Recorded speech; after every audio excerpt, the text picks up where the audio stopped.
You did good. Good evening. I'm Pam DiTanto, 5985 2 Mile Road. And I'm here to address the board in regard to the proposed cell tower on the Forest Hills Eastern campus. I don't know if this is a done deal, if it is already something that has been approved and is going through or not. But I think it is important that the board understand and be educated toward all aspects of what goes into putting such a structure on a school property.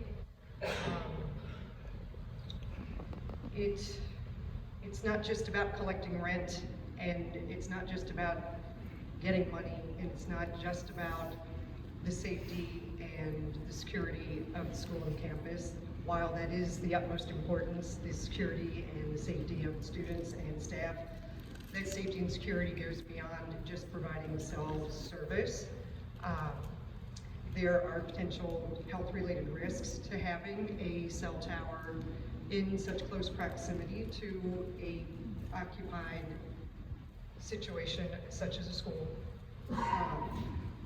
There are alternatives to a cell tower that would boost cell service to students, staff, patrons, others that are using the campus and the facilities there. So I hope that the board is open to looking at some of those alternatives, looking to some of the verified and studied health issues associated with living and attending school in such close proximity.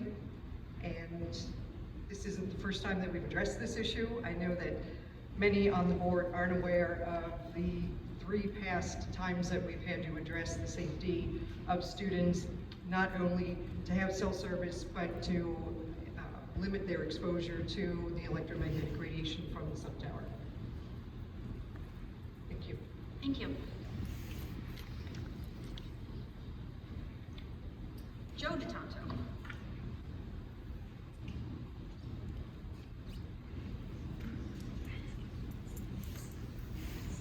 Hi, I'm Joe DiTanto. We live on 2 Mile. We're probably one of the closest neighbors to the school. That was Pam, my wife, you probably figured. I just wanted to mention that we, first of all, thank you, all of you, for what you do. I would just ask that if the board could be and remain open-minded, like you obviously normally do, around this cell tower proposal, and consider all the aspects of the proposal, if you could, both for and against, as you kind of wade through this. It's important to us. Obviously, we have some concerns. The biggest thing I think for us is more information. If we could get more information about it, we could get. I'd like to. I'm an architect, and I would like to get more the specs on it if I could, the height, just aesthetically what it's going to look like. I mean, obviously, we've all been part of this, the valley here for some time now. We're used to it, and change is sometimes hard. So if you could kind of help us through some of those things that you're considering, we'd appreciate it, and kind of help us sort of digest that and see how it really impacts us and the neighbors around the school, and even just from a visual perspective. So appreciate it.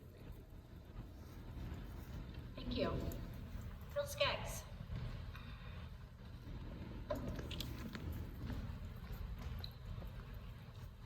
Hello, President Fausen, Superintendent, entire school board. My name is Phil Skaggs. I'm the state representative for House District 80. That includes all of Cascade Township and 2 precincts in Grand Rapids Township. So a little bit less than half of the Forest Hills School District area. Just wanted to come to you here at the end of the year and give a little bit of an update about what we've been doing in Lansing. So I've broken this down, I think, into our top 10 things. I'll try to reach it here in the next 2 minutes and 40 seconds. Number 1, per pupil funding. We had the largest school aid budget in the history of Michigan, $21.5 billion. The highest per pupil student funding in history, up an average of $450 to $9,608. That comes out to $9.1 million additional funds for Forest Hills Public Schools. Number two, special education funding. For the first time in the history of the state, we were able to fund the base funding for special education at 100%. That comes out to just a little over $500,000 for Forest Hills. One of the aspects that I'm actually working on legislatively is dealing with ABA therapy funding in schools, so we'll be in touch with that as we move forward. Number three is dealing with the teacher shortage and the supply of certified professionals. In this budget, there was over $370 million to try to support and retain quality teachers for the next generation. That include the My Futures Educator Fellowships to give scholarships for students in higher education earning their education degree, as well as making sure that we're funding student teachers to get them in the classroom. Number four was the free breakfast and lunch program. Make sure that students are not hungry and ready to learn. Five is a continuing expansion of pre-K with the governor's goal of reaching universal pre-K by the end of her term. That's something that is going to take a lot of work here in the coming years. I look forward to working with you on that as we work between a public and private model to get us there. Number six is dealing with student mental health issues, $300 million for that. For tutoring with the My Back on Track program, My Michigan Kids Back on Track program, $150 million. We also have funding for water filters to make sure that all schools are preventing dangerous lead exposure. Then I want to end on the achievement scholarships. Please make sure that your students know to fill out their FAFSA scholarships. There are $5,500 available to each student if they fill out their FAFSA, qualify to go on to higher ed. Thank you for all that you do. Know that I represent you and am a resource, so please be in touch if there's anything I can possibly do for Forest Hills Public Schools. Thank you very much. Thank you. Victor Hansby Hasbany. All right, I am Victor Hasbany. I am a Forest Hills grad of 2015. Tonight I would like to speak in regard to some of the district's decisions regarding GLI. Ever since COVID protocols were lifted, the Forest Hills administration made definitive statements regarding the future of GLI. Promises were made publicly, privately, and even in writing via email. Initially, we were told that the program would remain as it was, but that is not the case. The program used to offer a lengthy calendar of opportunities for students, staff, family members, and community members to participate. Now, the district's DEIB work is limited to students, with Forest Hills staff as the facilitators, most of which have been canceled, cut in half, or postponed. We're being told that Forest Hills is taking the program in this direction because the district wants to increase its internal capacity in its delivery of DEIB work. Does that mean that the training is strictly to be done by district staff and for district staff? If that's true, then what qualifications are deemed necessary to be completed in order to facilitate the work? I, like all other GLI facilitators, went through a robust certification program through Mamusi & Associates, which allowed me to lead workshops as well as assist Forest Hills staff in implementing these workshops. That being said, what is the district's future plan to utilize the Forest Hills graduates, community members, retired staff, and other certified facilitators and their knowledge acquired through the appropriate training to strengthen the work of the new program? One last comment that I would like to make is that Forest Hills has a mission to help all learners reach their individual potential. Now, if all doesn't really mean all, then it would appear that the district is more concerned with dictating what a student's potential will be rather than letting the student dictate who they are. Thank you. Thank you. Cindy Camp.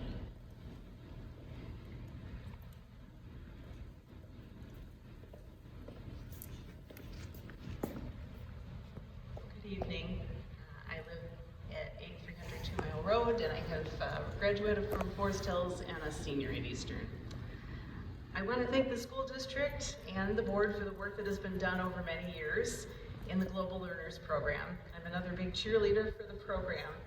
Trainings including Global Champions, Institute for Healing Racism, and Restorative Practices provide valuable skills and insights for creating a school district that values each student and each community member. Schools are the backbone of our communities, and they create a strong sense of identity, not only for children, but for everyone. Since my family moved here 8 years ago, I've become aware of how this area has changed since I attended college here in the 1980s. Once a manufacturing town, Grand Rapids is now at the cutting edge of medical practice and research. This has attracted an increasingly diverse group of people, and it's important that we welcome all who choose to make this area their home. Doing that requires an understanding of other cultures, languages, and religions. If a pediatric specialist from Syria or a cancer researcher from China move to Forest Hills, as many medical professionals do, but don't quickly feel a sense of belonging, they may leave. Who loses when that happens? All of us. In the United States, we spend a lot of time focusing on our rights, and while this is important, equally important are our responsibilities to others. We need the multicultural knowledge that enables us to understand our neighbors. One story that stays with me is a conversation I had, and I may have told this before, but a young Forest Hills student and I were talking about food. His family's from India, and I asked him what kind of meat they ate. He replied that as Hindus, they never ate beef, but they did eat chicken and pork. Then he paused and added that when they're in India, they don't eat pork because they have Muslim neighbors there, and they wouldn't want to offend them since Muslims don't eat pork. For me, this small insight into the concern his family showed for their neighbors spoke volumes about empathy, kindness, and responsibility. I tell this story not to focus on food, but rather on the mindset that prioritizes the needs of others. Every culture has some version of the golden rule. Do unto others as you would have them do unto you. But the platinum version takes this a step further. Do unto others as they would have you do unto them. This is the attitude we'd all like our neighbors to extend to us, but doing that requires education. The Global Learners Program has new leadership and is at a critical juncture. There's been a gap in programming this semester, and this has a detrimental impact on our staff, community, and students. I'll add that I work for a large corporation, and I've learned so much from this program that I take right into my work there. Specifically, I'm asking that the district make a commitment to match the quality and outcomes of our Global Learners programming from years past and disclose how those are assessed, and then restore 5 days to GLI if possible. Thank you. Thank you. Ed Ufadel.